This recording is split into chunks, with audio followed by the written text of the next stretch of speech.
Al-Qadir trust case की समाअत थी और उसमें गवाहों के बयानात हो रहे थे। आज आखिरी गवाह जो है नैब ने अपना करवा दिया है। आईओ था जिसके ऊपर क्रॉस एग्जामिनेशन हो गया है। अब उनके गवाह जो हैं वो सारे आज ख़त्म हो गए। 35 गवाह जो हैं इसमें करवाए गए हैं जिनके ऊपर क्रॉस एग्जामिनेशन भी कंप्लीट हो गया है। इसके बाद अब हमारी जो एविडेंस है उसका मौका जो है वो आएगा कि हम कौन कौन से गवाह लेकर आते हैं। समाअत जो है कल तक मुलतवी हुई है और समाअत से पहले मैं आपको बताऊं जो कि खान साहब ने भी ख़ास तौर पर कहा और बीबी साहिबा ने भी ख़ास तौर पर कहा कि आपने जाकर ज़रूर ये बात करनी है।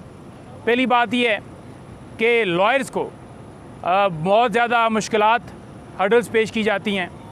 कहा जाता है कि लॉयर्स आए ही नहीं हैं। हम 9:45 बजे यहाँ पर पहुँच जाते हैं और ये कहा जाता है कि इमरान खान के वकील आए ही नहीं हैं। आपने देखा कि पीछे एक समाअत हुई, उस समाअत में यही कहा गया कि खान साहब के वकील नहीं पहुँचे, तो लिहाजा ये समाअत जो है मुलतवी की जाती है।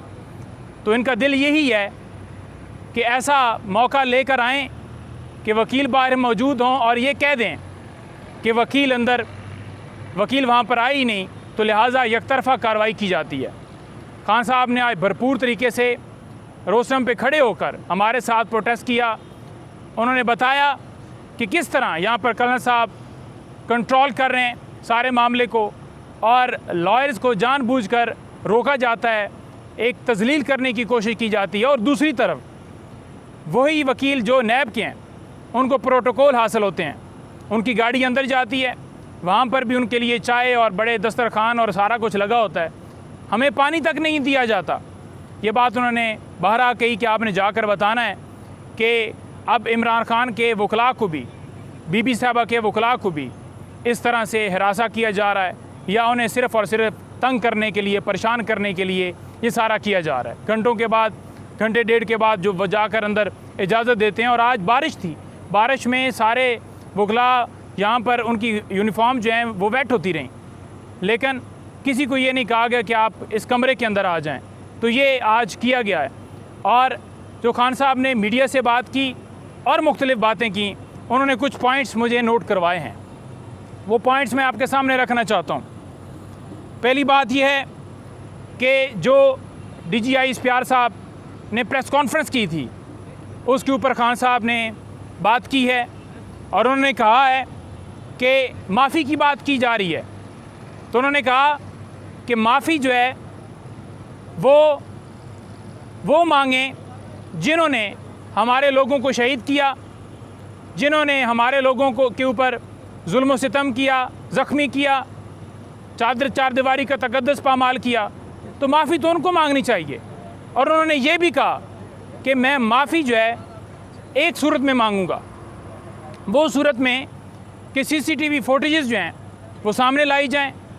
वो CCTV फुटेजेस के अंदर अगर पाकिस्तान तहरीक इंसाफ का कोई कारकुन कोर कमांडर हाउस को या किसी जगह को आग लगाता हुआ नज़र आता है कि इसने आग लगाई है PTI के कारकुन ने, ये PTI का है, साबित हो जाता है उस CCTV फुटेजेस से, तो फिर मैं ज़रूर माफ़ी मांगूंगा और मैं उसको पार्टी से भी निकालूंगा।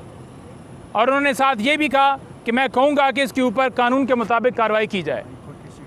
उन्होंने कहा कि CCTV फुटेजेस जो हैं वो हाई कोर्ट से, वहाँ से भी चुराई गई और जिन्होंने एक साबिक वज़ीर आज़म को हाई कोर्ट से अगवा किया, जिसके ऊपर सुप्रीम कोर्ट ने यह कह दिया कि ये जो अगवा था, ये गिरफ्तारी नहीं थी, अगवा था, ये गैर कानूनी था। तो एक साबिक वज़ीर आज़म जिसके साथ अवाम की सपोर्ट है, सबसे बड़ी पार्टी के सरबराह को आप इस तरह कॉलर से पकड़ कर, घसीट कर, तजलील करके ऐसे केस में ले जाएंगे जहाँ पर वो बेल के लिए वहाँ पर गया हुआ है। और वो वज़ीर आज़म, साबिक वज़ीर आज़म जिसके घर में 14 मार्च को जुडिशल कम्प्लेक्स हमला होता है, फिर 18 मार्च हमला होता है और घर जो है ज़मान पार्क में 14 मार्च को हमला होता है। तो वो रेंजर्स और वो जो एहलकार हैं उनके ख़िलाफ़ कार्रवाई होनी चाहिए और माफ़ी वो मांगें जिनका कसूर है। हमारा कसूर ही नहीं है, हमें तो एक विक्टिमाइज़ किए जा रहे हैं। अब उन्होंने ये भी कहा कि फॉर एग्ज़ाम्पल एक बंदा उस वक्त तहरीक इंसाफ के साथ था, जो ही उसने प्रेस कॉन्फ्रेंस की उससे 9 मई के केसेस जो हैं वो भी ख़त्म कर दिए गए। जो ही उसने प्रेस कॉन्फ्रेंस की, जो ही उसने कहा कि मैं पाकिस्तान तहरीक इंसाफ से अलहदगी का जो है वो करता हूँ, तो फ़ौरन ही उसे छोड़ दिया गया। कहा गया कि ये तो 9 मई, इसका कोई कसूर नहीं है। तो ये कैसा 9 मई है जिसमें हम सुप्रीम कोर्ट में गए हैं कि हम जुडिशल कमीशन बनाया जाए। इसीलिए जुडिशल कमीशन नहीं बनाया जा रहा क्योंकि उनको पता है कि फिर किरदार सामने आएंगे, असल कसूरवार सामने आएंगे। तो इस सूरत में शायद इससे पहले ये खबर चल चुकी हो। फिर काजी फाइज़ साहब, उन्होंने कहा कि काजी फाइज़ साहब वो रोल अदा कर रहे हैं जो इस वक्त जो ये दूसरे ममालिक ख़ास तौर पर इसराइल और फ़लस्तीन के मसले के ऊपर अदा कर रहे हैं, क्योंकि मुल्क के अंदर जुल्म व जबर जारी रहा, चादर चारदीवारी का तकद्दस पामाल रहा, लोगों को अगवा किया गया, गिरफ्तारियाँ की गई, छापे मारे गए, प्रेस कॉन्फ्रेंस करवाई गई और वो वहाँ पर बैठे देखते रहे, उसके ऊपर एक्शन ही नहीं लिया। तो मतलब ये है कि जो एक्शन नहीं लेता और जिसके पास पावर होती है तो वो सारा उसमें पार्टिसिपेट कर रहा होता है ना। अगर उसे लगे कि ये गलत हो रहा है तो वो डेफिनेटली बात करे।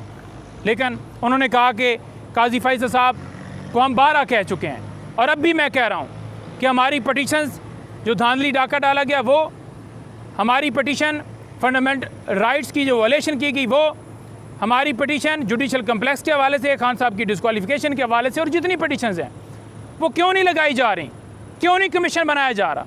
उन्होंने कहा कि इसी वजह से नहीं बनाया जा रहा क्योंकि वजह जो मैंने पहले बताई कि जब आप साथ दे रहे हो किसी का तो इस वजह से नहीं बनाया जा रहा, तो लगाई जाए। फिर जो बांग्लादेश है, बांग्लादेश में जो आज सूरत हाल हुई है, खान साहब ने कहा है कि वहाँ का जो आर्मी चीफ़ है वो अवाम के साथ खड़ा हो गया है। उसने देखा है कि वो हसीना जिसने मुल्क के अंदर जुल्म व जबर एक पूरे 14 से 15 साल वहाँ पर करवाया, पूरे एक जो है वो उस सारे सालों में लोगों के घरों में इसी तरह से लोगों को उठाया गया, उनके ऊपर मुकदमात बनाए गए और स्टूडेंट्स को जिस तरह से वहाँ पर 300 स्टूडेंट्स थे उनको दहशतगर्द करार देकर शहीद किया गया।